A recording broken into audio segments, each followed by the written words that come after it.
I did honestly promise myself that I wasn't gonna have any more discussion about coronavirus. Me too.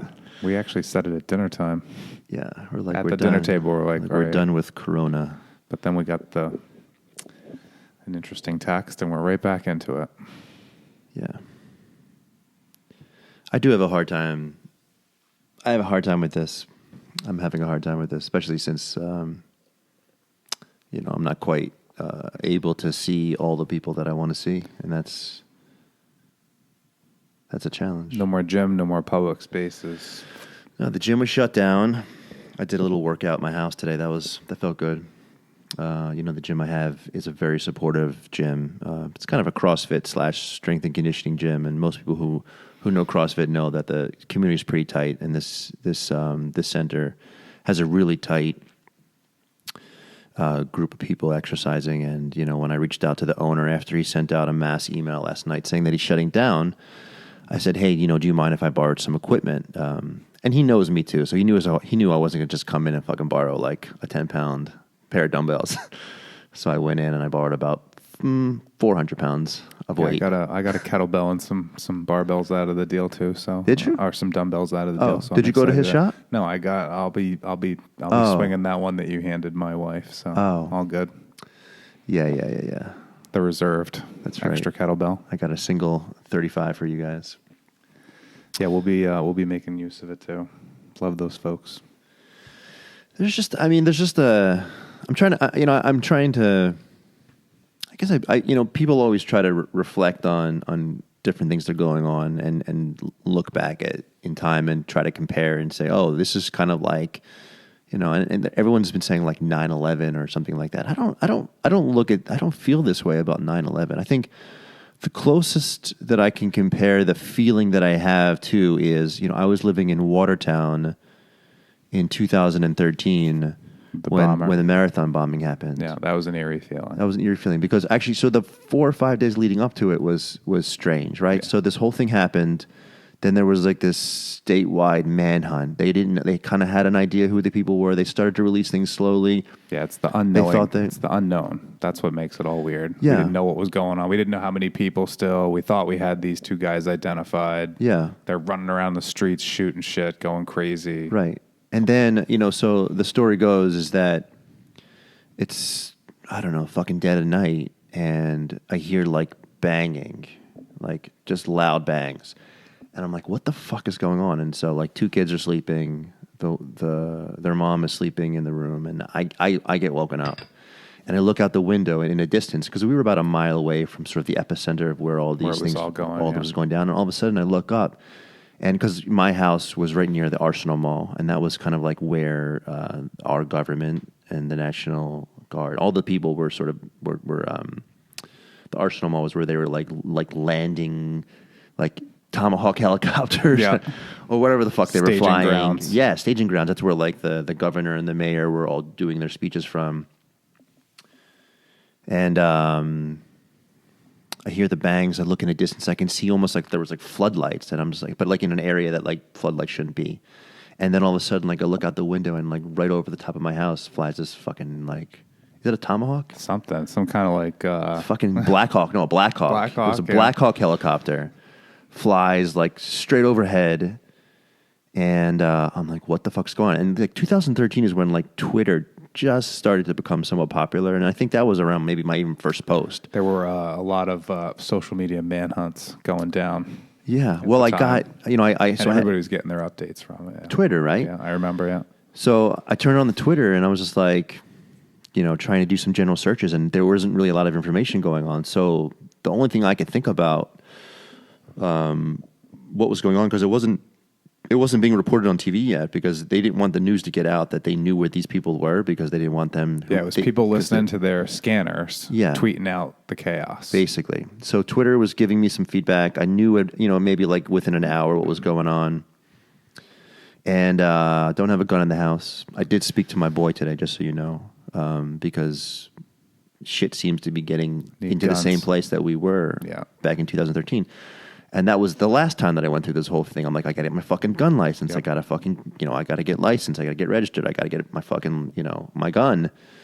But all I had was a bat. Law-abiding citizens. We gotta get guns. That's right. We gotta start going through the process the right way. But all I had was a bat, a fucking like a Louisville Slugger.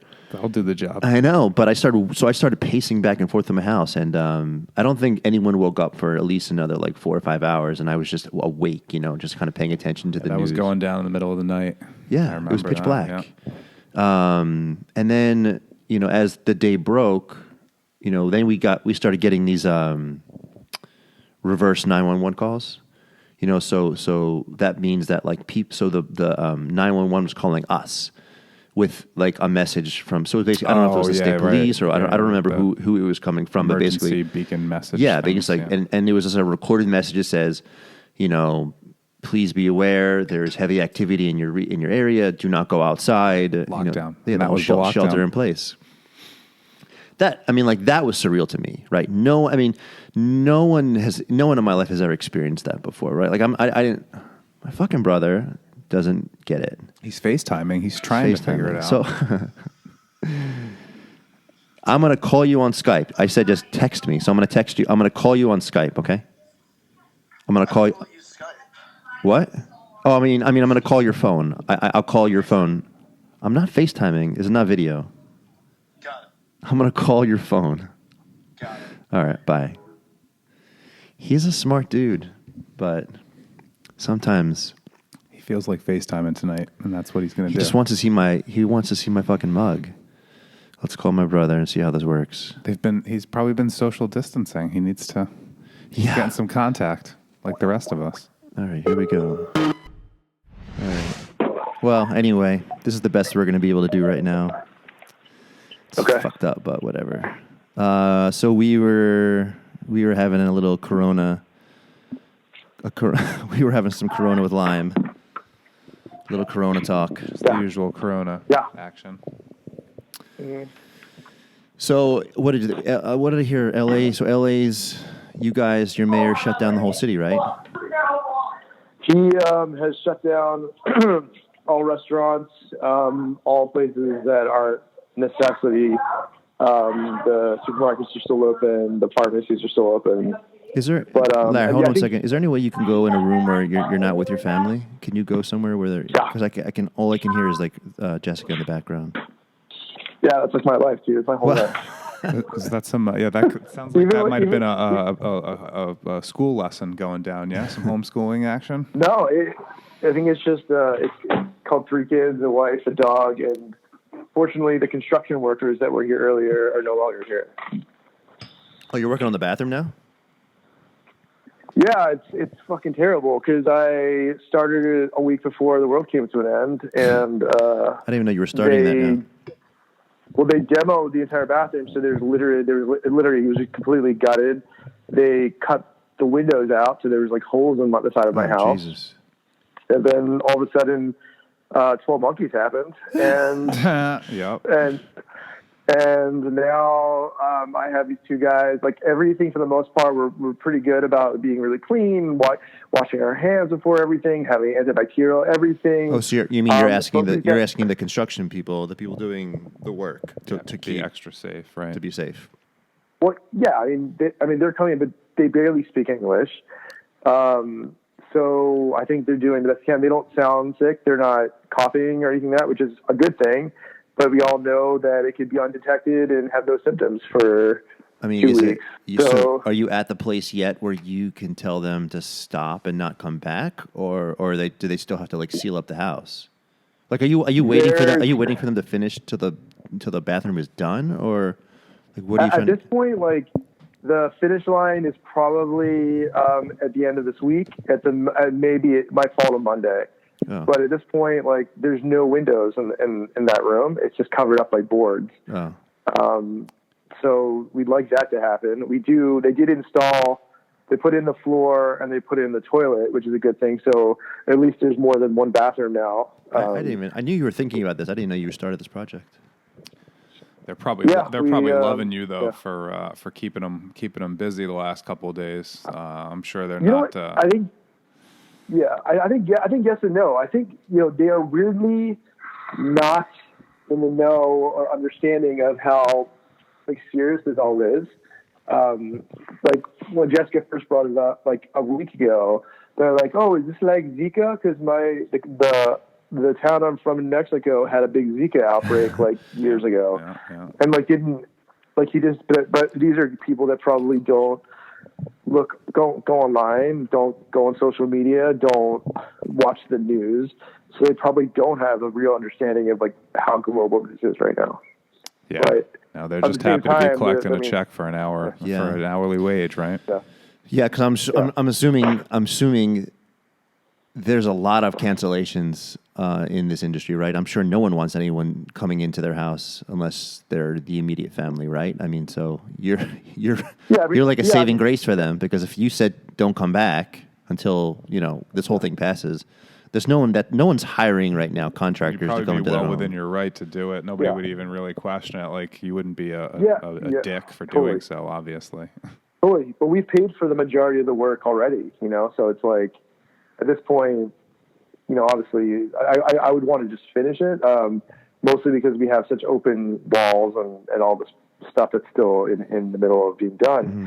But we also have paid for such a large amount of it that if we ultimately were like, sorry, we need to stop for 6 weeks, and they found work elsewhere. Like, I'm sure there's a chance where they're not going to come back for a long time. Yeah, no, that's how they work. That's what's happening down the street. It's happening everywhere, man. Yeah, but if obviously I knew this was going to happen, it's not in a million years would I have started this construction if I knew. Is it the same guys every day that are showing up, or different guys? No, same two guys. Yeah, that's reassuring, at least. Somewhat. I mean, so is one of them like the owner of this crew, or are they just like workers for a contractor? I think it's two guys that work for this contractor, I believe. Jessica's handling most of it, but it's basically this guy that our friends and neighbors have used on multiple jobs, and always does a great job. And these two guys in particular worked on her house, and so it's not like randos from like Home Depot. Yeah. Like but it's still like it's opening it up to a potential problem if I know me and my family's for the most part okay because he's only been here. They're the only ones who are potentially contaminating from the outside. But I don't know. Like again, it's like I could definitely wait until the windows are in and then kind of stop it. But at this point, like I don't know how long this could go on for months. For all we know. I mean, it's definitely a tight spot. I mean, I don't know. I mean, I know I know Jessica's probably waiting to get that bathroom finished. But I bet if Jessica were Jenny, I think Jenny would have said, "Leave the boards up, don't come back, vacate." Yeah, I mean, lockdown. Totally. Yeah, but we do what we got to do. I don't know. I think at some point, if it obviously gets really scary, then we might just have to do that. But I don't know. The longer we wait, and then another crazy thing is obviously they're here from like 8 a.m. until like 5 or 6 p.m.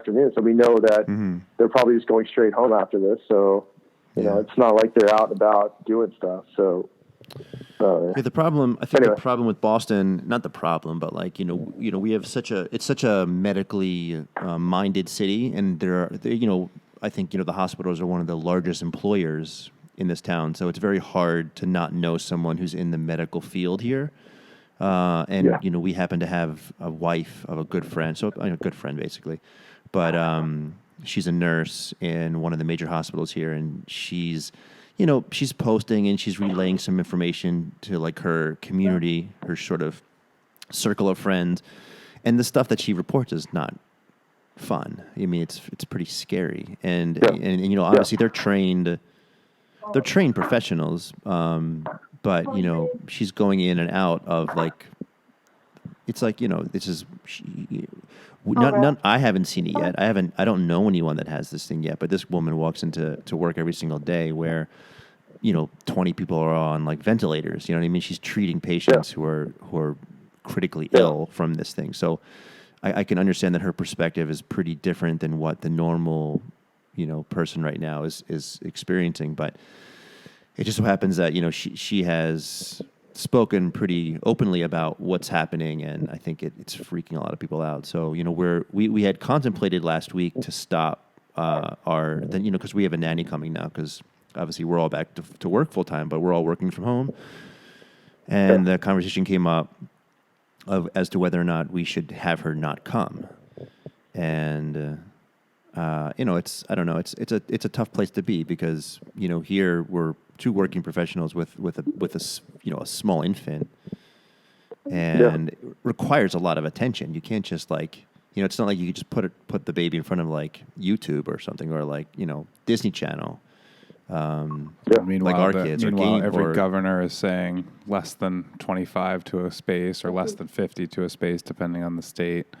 Every movie theater, bar, restaurant virtually closed. Yeah. It's brutal. Yeah, that's kind of how it's here. I mean, the crazy thing is because obviously it's other than for us, obviously there's also San Francisco and Seattle, but beyond that, it hasn't been as rampant yet. But I do like that, our governor and our senators are trying to look at everybody on the East Coast, look at everyone in Europe right now, and try to get ahead of it. He's definitely being really aggressive as far as making shit shut down. I also think from last weekend, where even a lot of the people that I used to work with or do work with, or just young people in general that are I'm going to go out to the clubs and the bars anyway. And inherently they had to shut them down because people, especially young people, are idiots. And they're just nothing can hurt me. And sure, a huge portion of the people that are getting this are not their demographic. But there are still people of their age group that are getting sick. Those pictures of everybody follow random Darren Rovell on Twitter and showing all the pictures of folks classes let out today. Yeah. 4 hours later on Bourbon Street or at spring break, and it's just kids everywhere. Yeah. What's also crazy is that we just left Fort Lauderdale, and I was just doing some searching because before we left, the day we left, you left in the morning, we had a whole half a day there. Hang out. And, right. And we wanted to just kind of walk around before we left and buy some souvenirs and things, and they were literally putting up barricades. And it looked to me like there was going to be a marathon. That's how many barricades they were lining up. It went on for a mile and a half. And I was talking to, we ended up just sort of befriending one of the police officers, and we're like, what's going on here? Is there some sort of road race? They're like, no, we're just trying to keep the spring breakers alive, because otherwise they just cross into the middle of the street or get hit, or they go into the middle of the ocean and drown. And so I was curious to know, what is that like right now? Because I know they haven't shut down the beaches. They haven't, and they haven't shut down the bars in Florida either. Disney has shut down, and they're sort of trying to lead the way in Florida. But I have family and cousins and friends and stuff in Florida right now, and I mean they were even they were in the parks. I knew somebody that was in the parks as of 2 days ago, and now they're closed down and whatever. But there's no bar restrictions or public restrictions that I know of as of today on a Monday in Florida. Yeah, they're still living it, doing it. Yeah. But Florida's behind the curve. I mean, on everything. So everything. Yeah. I think that's hysterical, though. So they're putting up barriers because they will just wander from open air bars just right into the streets. And I was talking to the owner of the souvenir shop that we were buying the stuff from, and I was like, "Oh, this might be great for your business." He's like, "Nah, man." He's like, "Unless people are coming in here to buy souvenirs and shot glasses for their kids, no one's coming in here." And he's like, all they do is walk in with their Starbucks cups. And I was like, it took me a second to realize, what does he mean by that? What does it mean to you when I say they're just coming in with Starbucks? Basically, because there's no open carry. You can't carry an open bottle. So everyone's filling up their Starbucks cups with alcohol. So every kid is just walking around getting fucking obliterated, with a Starbucks cup full of booze. Full of booze. But yeah, so they were basically trying to prevent some fucking drunken stoop, because that street was made. It's a busy street. Oh yeah, and it's A1A. I mean, it's the main strip through. Yeah, and that's where all the bars are. I mean, I get it. Yeah. That's why I'm laughing. I think that's hysterical that they're actually putting up barricades just to keep the flow off the streets. Right. But as of today, I went on the web and it looks like spring break. It looks like there's still hundreds of kids. Yeah, they have on none the of beach, the they have none of and doing their thing. They have none of these restrictions, none of the stuff going on. They're just having a blast. Open air. Yeah. Right. Open air, having a good time. Yeah. But some people that are sick? You know people that are sick or no? Sick? No. I mean, sick with flu, sure. But nobody that's I don't know. Larry, do you know anyone? I don't, not directly. I mean, Yeah. I actually work with a studio that's in Spain, and I asked today, and they said there's like maybe one person in the studio that's currently being inflicted with it, but otherwise, like, knock on wood, at the moment, like, I don't know anyone other than like the few celebrities that are being announced. Yeah. I have two medical professionals on like Facebook that I know. They're friends. I mean, not like actively always talking to them or anything, but friends, from my past high school. I grew up with them that are, they're both now sent home and in the process of being tested, but they are not confirmed yet, so they don't know. So what kind of setting did they work in? One is a echocardiologist. Yeah, in a hospital or in a hospital. Okay. Yeah, at a hospital. And she does like heart scans and stuff. And then the other one is a traveling nurse. She actually was here at Newton Wellesley recently on one of her stints. She was here for 2-3 months. I grew up with her. But yeah, as of yesterday, she got sent home. Quarantined. And she's just waiting. Both of them are waiting like results of tests at this point. But so Larry, today was your first day in, right? First day working from home? I actually stayed home on Friday, but smart man. I stayed home on Friday. Actually, no, I'm like losing track. Yeah, I stayed home on Friday. On Thursday, they started basically a protocol in my office. A couple other studios are doing this. The guy I work with is super smart, guy in the tech department, and basically works on the side as one of those like rescue rangers that basically like goes and like through canyons and hikes and goes to mountains and basically saves lives on the weekends. But he is one of those guys who's like super ahead of shit, and he ultimately put together this plan like a week ago, knowing that things were progressing in a bad way, and ultimately because we work with a lot of not just with like production people, but also like the literary artists that have giant equipment with Cintiqs, which are those like giant monitors that you draw on and all this stuff. So he put together a plan to basically break all the machines down so that way people could work from home. Like he literally had an idea to box them up, put them in people's cars, and then from the top down all the way down to production people, making sure that everyone has VPN access so they could access our servers and work remotely in a safe way that wouldn't, from an intellectual and security standpoint, breach any issues with, God forbid our technology or our movie gets out. But on the other side, being smart in the way that he's setting up people to work so that way they can still be productive working from home. So that's been good. So basically he put this plan into effect on Thursday, started boxing everything up. By Friday, at the end of the day, everything was done. And then today was like the first official day that we had, meetings online. And it was definitely like exhausting. We had, I think for me, I had 7 or 8 meetings today, and starting at 9 o'clock and ending at 6 o'clock. And but that's a typical day for you. But you're saying it was more exhausting. It's definitely more exhausting for me, and I noticed it last week, the day or two that I stayed home, because it uses a different type of energy. Like you literally are sitting in front of a monitor, you're having to focus on a TV screen for that many hours, and because you're obviously talking to people, and for us, some of those meetings have like 15, 20 people in them. So every time someone talks, like their little thumbnail blows up, and it's really exhausting, and it uses a different type of energy where you're constantly on because there's a camera on you. So when you're like having roundtable discussions or you're trying to lead a room, like you're focused so much on that camera that it really gets exhausting. So, and every meeting for me is different departments, different reasons that we're having different meetings. The first one I had of the day was actually with our studio in Spain, kind of getting a rundown of what's going on over there. It's definitely exhausting. And the thing is, like, at least when you're in an office, you make that time to like take little breaks or go to the kitchen or have a casual conversation in the hallway, go to the bathroom, go downstairs and grab a coffee and all that stuff. But because everyone is kind of just scheduling these meetings in, and some days are definitely going to be worse than others. Mondays tend to be bad days for me just because everything's happening.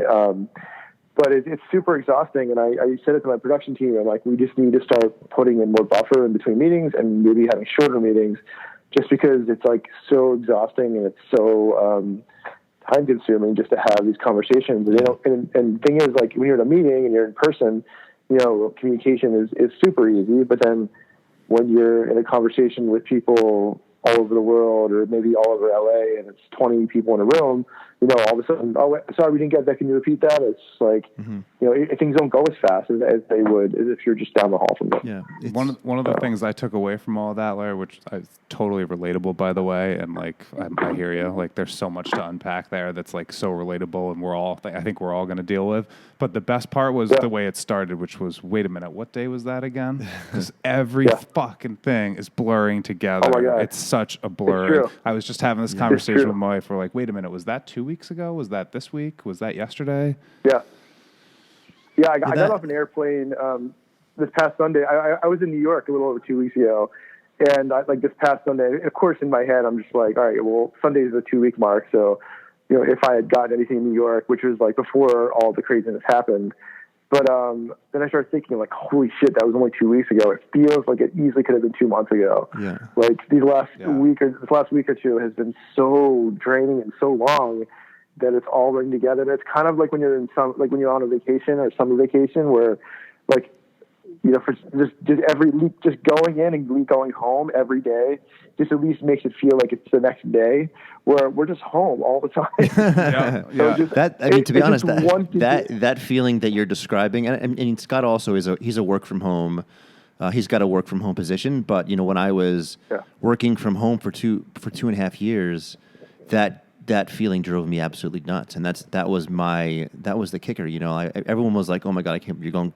You're looking for a new job." You know, I was just, you know, we were planning on having a baby, and we just bought this house, and like, dude, just fucking chill out, relax. And I'm like, I'm going nuts. Gotta get out. I'm like, I can't fucking sit in this, change the scene. Right, I can't sit in this fucking basement anymore and just talk to a computer screen. Like I was sort of craving it, and it's sort of ironic that a month after I get this new position, we're quarantined at home, lockdown, and I'm like, and then I just started last week in the basement again, and I'm just like, oh, like I just remember that feeling, and like I sometimes I even just like, and it's still cold here. It's like, was it 40 degrees today? Yeah, and in the basement it's colder. Yeah, but like I need fresh air, and there's no fresh air in that basement because those windows don't open. Yeah. So I sometimes open up the garage, which makes it fucking it's like a super lemon haze to the face. Like, freeze. You just I'm like wearing like 5 layers, but I can't sit in that basement for hours on end. I did a long, hard 2018 in that basement. I know the feeling. Know. So do you know Scott's the one that owned this house before us? Did you know that? Did you know that? I did 1 year working from home in that basement too, so I know the feeling. I mean, it's good, it does the job, but it's also like a prison. Yeah. I'm lucky. I have places I can go to, and quote unquote sites and operational places where I can pop in. But you travel some too. But I can try, and I travel a little bit for work too. But not anymore. Not right now. Not right now. Yeah.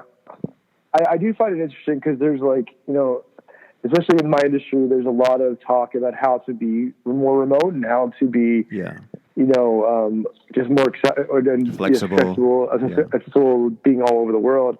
And there has been like a huge pushback for years, especially in the LA community, where people don't want to lose their jobs, and, you know, there's unions and all these things to protect people.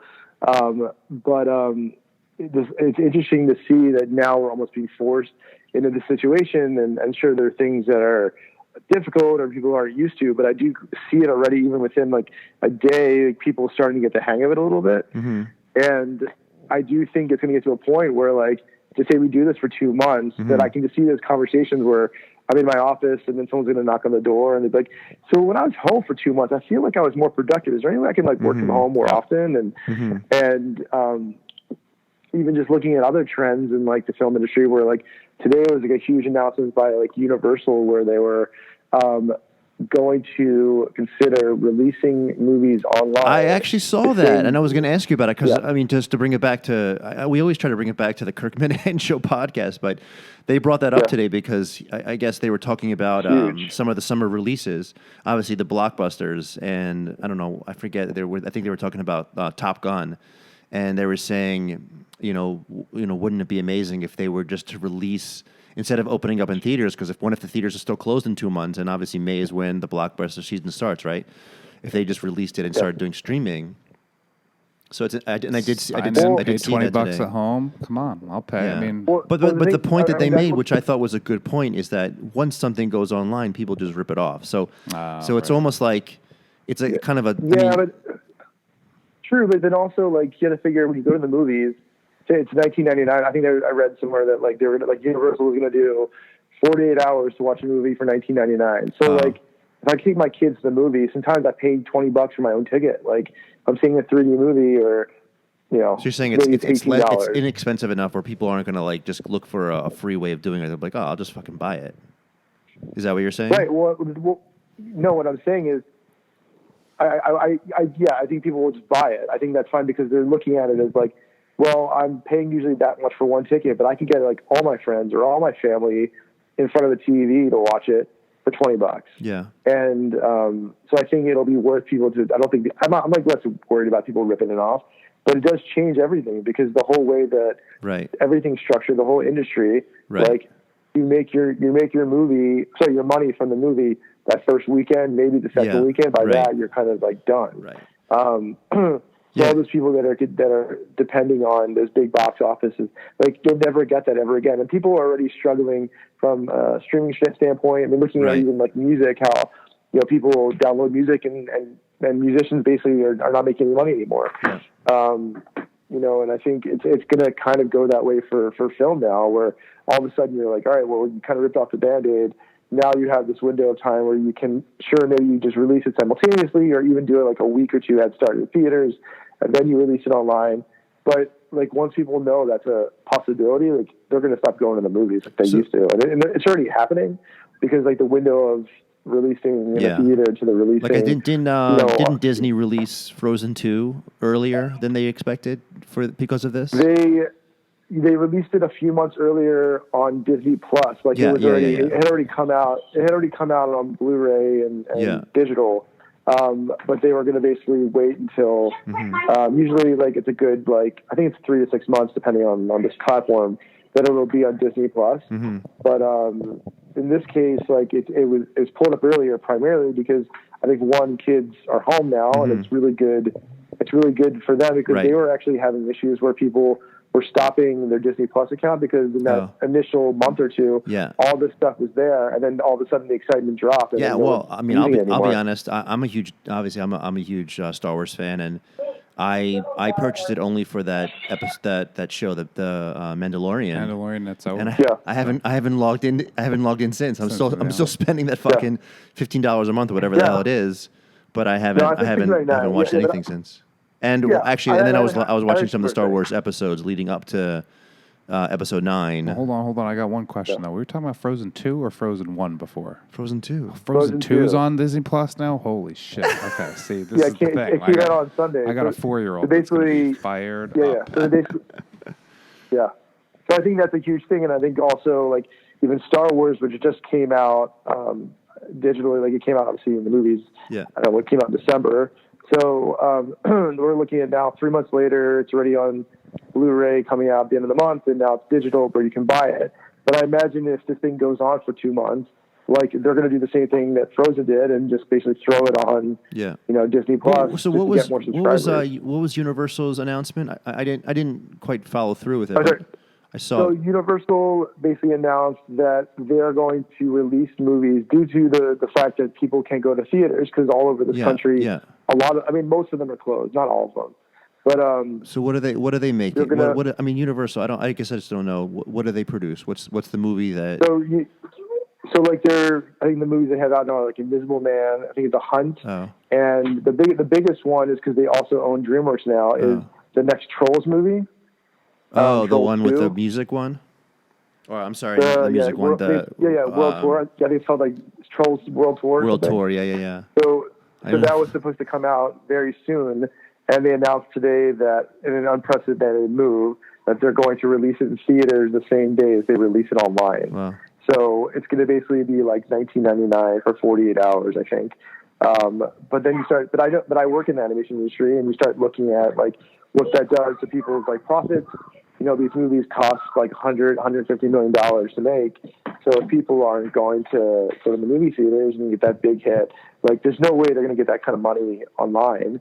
And the other crazy thing, just because it affects people like me more, is that all those people that have like back end profits and box office, bonuses and all that stuff are not going to get it anymore because the movies are going to make significantly less than what in the past they've made.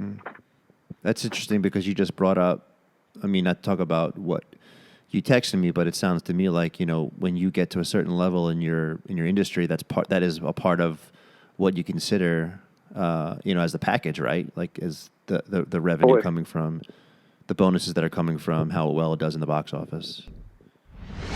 So in a world where things aren't released like they are theatrically, I'm sure some movies will always be released theatrically, but like the big. Well, it'll just be more of a nostalgia thing now, right? Like, oh, let's just go to the theater, but like no, like all the theaters are going to close basically. There'll be like two theaters left.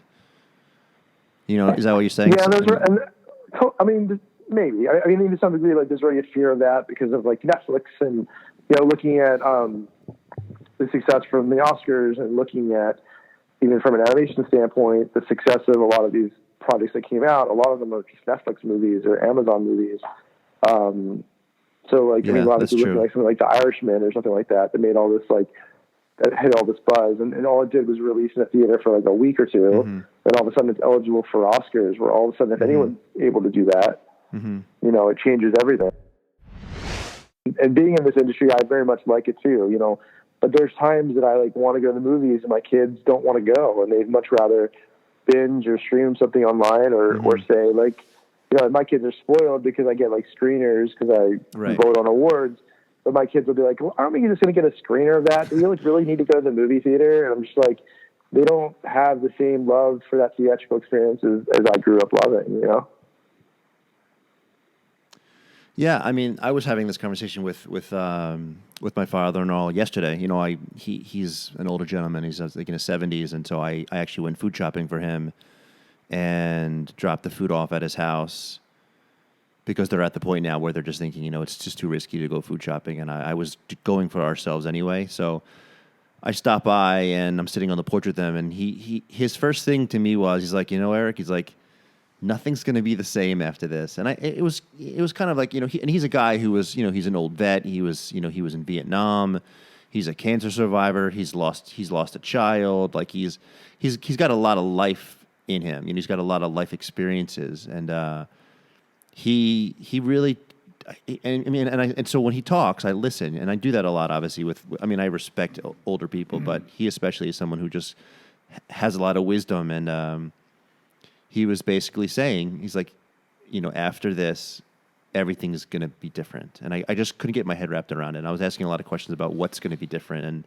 But it's pretty much everything that we're talking about right now. The examples. Yeah. I mean, these everyday things that we kind of like take for granted. And I was trying to compare it back to like 9/11, because I think everyone said after 9/11 everything was going to be different. Yeah. But we kind of recovered from that, right? Like that took 20 years. No. Like but I was trying to think what changed that never recovered. And I mean, obviously like security in the airport. Like you can't go to the airport and not think about 9/11. It wasn't things that changed that didn't recover. It's just things changed and you got used to it after a while. What else? So what are some other examples, Larry? What are you going to say? I know. I agree. I think security in general everywhere. I think thinking at like 1999, I was in college when the whole Columbine thing happened. I think, those types of things where now you're in a different mindset where it changes everything, and all of a sudden you're in a school and think at any moment, like, 'cause my kids have like, they have earthquake drills and they have gun drills. Like if a shooter comes active shooter drills. Active shooter drills. I remember just the extra security guards in my school after Columbine. I was in high school at the time. But again, that faded though, right? I mean, like the mindset is it's still you go through the exercises, but that's what I was trying to say. I was trying to ask him what will change permanently from this. But I think we've brought up a lot of points, like just the work from home lifestyle and. I think in general, I think there's going to be more on healthcare. I think, there's a lot of things that candidates used to say about how there's a lot of reasons, that people use to put money before people's health. And as our stock market continues to crash and burn and people's health is in jeopardy, people will realize that health is more important than having money in your wallet. And I think those types of things. School curriculums, college and high school, and I think all in general, school curriculums are all going to learn how to adjust and are on the fly. I'm seeing I'm reading articles and seeing posts of teachers that are creating programs or curriculums as they go remotely for everybody that's on lockdown and not in school anymore. I'm sure you're dealing with that right now, probably, Larry. Yeah. I mean, but it's amazing to, I'm sorry to interrupt, but it's amazing to think, because like I think about, where I went to school and graduate school, BU, and that's like its own metropolis, right? Like they own like miles in a city. Forget about the economic piece. Yeah. I mean, so how are they, so if kids decide, I mean, so who's going to make the decision? So parents, so if this thing doesn't go away, if it lingers, or if we have another one, like parents are just going to stop sending their kids abroad, or they're not going to send their kids away to school, or like even to school at all. Right, they're just going to take classes in their basements. Yeah, no, I think like things in the past have got like looking at like things like polio, like or people that there were times in it wasn't in our lifetime, but our like grandparents' lifetime, where things like that happened, and then you kind of like that generation kind of goes, and then maybe the generation after doesn't experience that, and then all of a sudden like it happens 2 generations down the line, and then it kind of reminds everybody how like fragile things are. But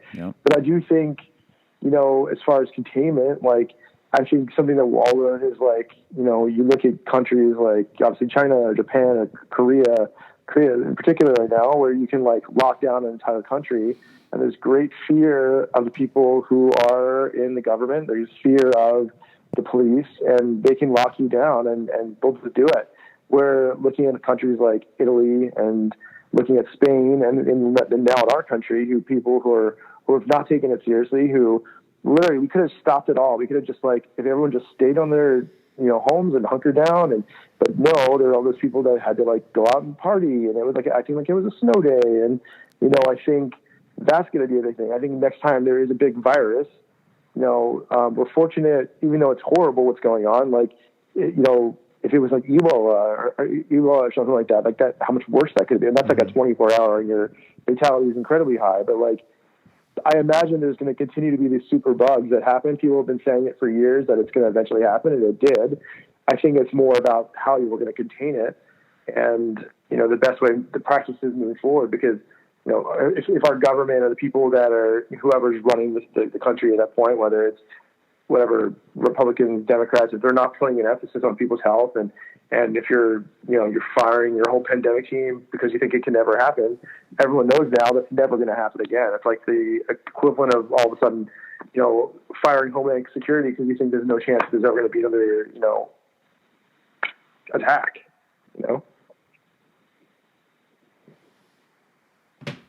It's a lot, man. It's a lot to process. All of it is. That's a lot. So I'm gonna tell a real funny story, and then we can cut this loose. I don't know if you realize this. We've been talking for like. Should we keep Larry on for the weed? I got weed updates too. We got updates. What's the weed? We got updates? COVID weed updates. Okay, so we keep ahead. him on for no. Tell your story. I'm just saying. It's a weed story. Go fire away. So Larry, you're joining us for the last 2 segments. You're gonna hang with us for the last 10. I'm talking with my father-in-law, who's an avid weed smoker. He smokes weed every single day, but does it responsibly. And he's also an avid golfer, so he plays golf with a person who's a pulmonologist, and he was telling me, because I was saying, how they're not missing it. Tonight. Larry went back into the kitchen. Sorry. No, I didn't actually. My daughter and wife busted through the door saying that she has schoolwork, me to print all this work, and I'm just like, well, I'm finishing up. It'll be like 5 more minutes. So anyway, this is like any conference call in America exactly. right now, by the way. This happened Working today. from home. This is working remotely. Yeah. So anyway, let me just. I'm going to listen. I'm going to put it on mute. Okay, fine. Good idea. So he's golfing with his buddies like a weekend or two ago before this whole thing shut down, the world shut down, and his pulmonologist friend is like, he's like, so how serious should I take this? Should I be worried? And his pulmonologist buddy says, you know what? I'm not so much concerned about whether or not we're going to get this, but what I am concerned about is how much you drink and smoke, and so. And so I think he's been trying to get him to stop smoking for ages, because he's not someone that smokes out of a pen. He smokes, what do you call it, flower? Smokes flower. Smokes flower. Smokes out of a bowl. He smokes a joint. So he's smoking it like you're smoking it. And obviously, I think there's greater health consequences to doing it from the oil from a pen. I don't know. Maybe you could help me with this, Scott. But is there less? He'll be better off vaping. Yeah. For his lungs, it'd actually be a little bit healthier on the lungs, just because you're not dealing with that straight combustion and carcinogens going right to the throat. If you're vaping, it's a little cleaner of a process because the temperature is so high. You're sucking on a battery, which is the other thing. Oh well, that's a possibility. Well, the whole argument with the cell phones on the ears too. It's going to give us all brain cancer. But there's no question. It's totally going to do that. I think we got this may be a good recurring segment, by the way. We may need to bring Larry in to talk about all kinds. We're going to have to talk about all kinds of conspiracy theories. He's got it. Okay, good. He's got a lot of information. Good. My brother's an artist, man. He's been coming up with stories. My brother will one day own an Oscar for something. I'm just going to be talking shit with Jonas Boys for the rest of my life. I guess this is what my life has come to. You're a lucky man. You're a lucky man. So let me finish the story, though. Let me finish the story. Yeah, but I did ask, it's funny because I did ask him the question about, have you ever tried to switch to vaping? And you know what he said to me, and this is the sort of the naivety of, or just a lack of education, but he was afraid to do the vaping because of all of the chronic lung stuff that they came up with last year. And I said to him, I said, I don't think it had anything to do with weed. I think that was like cartridges and flavored cartridges. Yeah, but they would get cut with if weed too. There's a chance that that there were stories, there were stuff that came out in the news of marijuana cartridges that were cut with. But that was like black market stuff, or that was stuff. like they weren't coming from legit places. They were coming from bootleg companies that were getting busted. Yeah, definitely. So anyway, when you go through the medical program, especially in Massachusetts, you're in pretty good hands. I would, from all the research I've gathered from my experience. My brother was a pot smoker in high school, and he hasn't touched it since. That classic Jonas. That sounds like Jonas a good mentality. Jonas boy. Yeah, sounds like a good Jonas man there. But let me finish the story. Keeping his nose clean, his ear to the grindstone. So he finally takes his friend's advice, and he thinks to himself, you know what, today is a bad day to continue this habit. And I noticed this too when I walked in, because he kind of like what you said. He typically operates on a level of high. You know what I mean? Like there's just variability in the highness. You know what I mean? Yeah. Functional pothead. I know. Yeah. I know the feeling. And so when I came in, I could just tell, because I could tell when he's talking to me, and I can tell when he's just talking. Like it's like almost like he's out of like not talking to me. Playing his record button. Yeah, and I bring him back down to earth, but this time he was floating, and there was multiple times where I was trying to gather him. Like he looked up into the sky once, and he thought he heard some buzzing coming into his ear, and I was just like, Dad, there's nothing going on. Like like he was listening to like a robin. He's like, that's the first robin I heard. Can you hear that, Eric? It's the first robin from the spring. And I'm like, Dad, I don't hear a robin. Anyway, so he decides to take his friend's advice. I know this is a long story. It's not that long, but I'm taking a long time to tell it. And so what does he do? He takes the flour and decides he wasn't going to roll a joint today because he wanted to be clean. And he decided to make a tea. And so he's like steeping. He looked something up on YouTube, and he's trying to make like a marijuana tea. He's like, I can't imagine that worked. Well, it did. Okay. He just didn't realize it was stronger than he expected. Oh, and so that's why he was so out of it that day. Got it. He was basically he was doing it as like a day project. Like he was home. Yeah, I mean, that's he wasn't going anywhere. Completely different high altogether. That's talking about like your liver processing enzymes at that point, like in through your stomach. Like that's a whole different story than smoking weed. Yeah. So I was saying to him, I was like, you should talk to my buddy Scott. He knows about edibles. He knows about all these different things. And he's like, yeah. And it was just a funny story because like today was the day he decided he wasn't going to smoke it because, the coronavirus, but he was going to, experiment with like steeping some tea and some weed and tea. Tripping on weed. Okay. Yeah. Yeah. Yeah. So that man, we're gonna work on a light sativa with that man. He's gonna be hilarious if we ever get him on this thing. So what's your updates? Just a couple of updates. I mean, pretty typical with the whole spacing and social distancing with what's going on in the state. But we're basically at this point, there's only one that I can tell, one recreational facility where you can walk in and buy recreational marijuana at this point. Everything is by appointment medical only at this point. So all those people who don't have a card, if you do not have a card, it's going to be pretty darn tricky to get yourself some weed over the next 3 weeks with this occupancy ban that's happening. I mean, then it's just going to go. I mean. But weed is not something that you can't find on the street, right? Yeah, but I mean, now you're kind of in this more of an unknown type of situation, and also you're back to the whole thing about these cartridges being cut wrong, and that vape ban that was out a couple of months ago that was pretty, that was.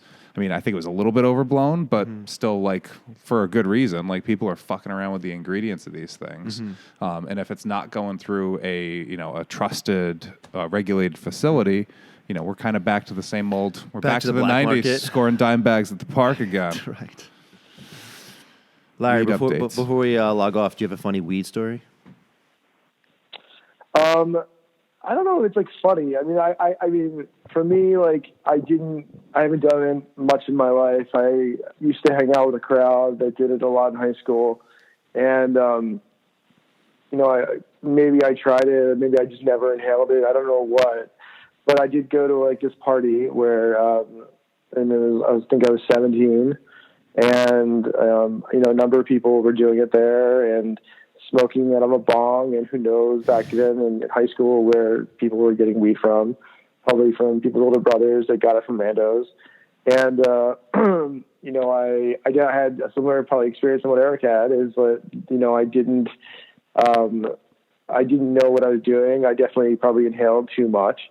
And for the first time was like, it wasn't like high. It was just like totally paranoid and scared. And I remember that night driving, and I couldn't drive because I was so paranoid. So my friend who I was with had to drive home that night. And ultimately, like, I was so paranoid when I got home that night.